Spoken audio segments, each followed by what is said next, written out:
In 2011, a chilling case gripped the United Kingdom, shocking even the most seasoned crime experts. A boy, just 15 years old, became the nation's youngest hitman, committing a crime that would haunt communities for years to come. This is the story of Santre Sanchez Gayle, a teenager whose life took a dark and violent turn, leading him down a path of crime and murder.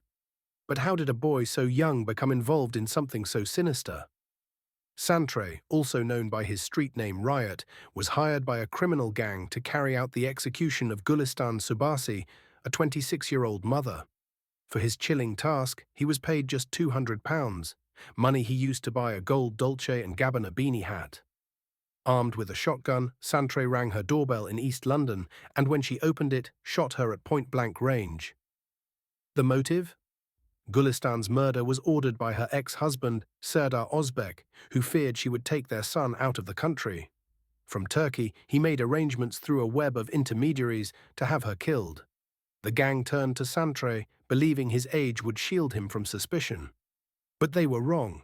Police uncovered the plot through painstaking detective work, piecing together CCTV footage, phone records, and witness statements.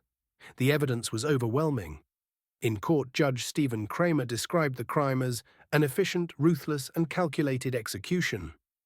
In May 2011, Santre Sanchez Gayle was sentenced to life in prison with a minimum term of 20 years. His accomplice, Isaac Billy, who had recruited him, received a life sentence with a minimum term of 22 years. The case highlighted the brutal exploitation of vulnerable young people by criminal networks. Violence seemed to run in Gayle's family. He was related to two other young men serving life sentences for unconnected murders. His half-brother, Loywin Carty, was imprisoned in December 2006 for a minimum of 30 years after the murder of 27-year-old Lee Subaran at the Notting Hill Carnival. Just a month earlier, his cousin Donald Carty was sentenced to life for the murder of city lawyer Tom Ap Rees-Price during a botched mugging in Kensal Green. Santre's path to crime was paved by a troubled upbringing. Abandoned by his mother and left to fend for himself in a squalid flat, he found a sense of belonging in a gang. But that loyalty came at a devastating cost. Gulistan's family was left shattered by her murder. Her mother, Dondu Subasi, witnessed the aftermath of the horrific act and later described her life as irreparably broken. Gulistan's young son was left without his mother, a victim of a senseless and avoidable tragedy. Our thoughts and condolences go out to Gulistan's family, who have endured unimaginable pain and loss. May they find strength and support as they continue to grieve her absence.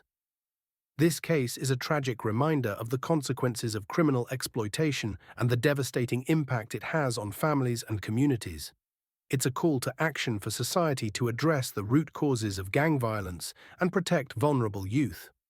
What can be done to prevent more stories like Santre's? Share your thoughts in the comments below, and don't forget to like and subscribe for more true crime stories that dig deep into the cases that shocked the world.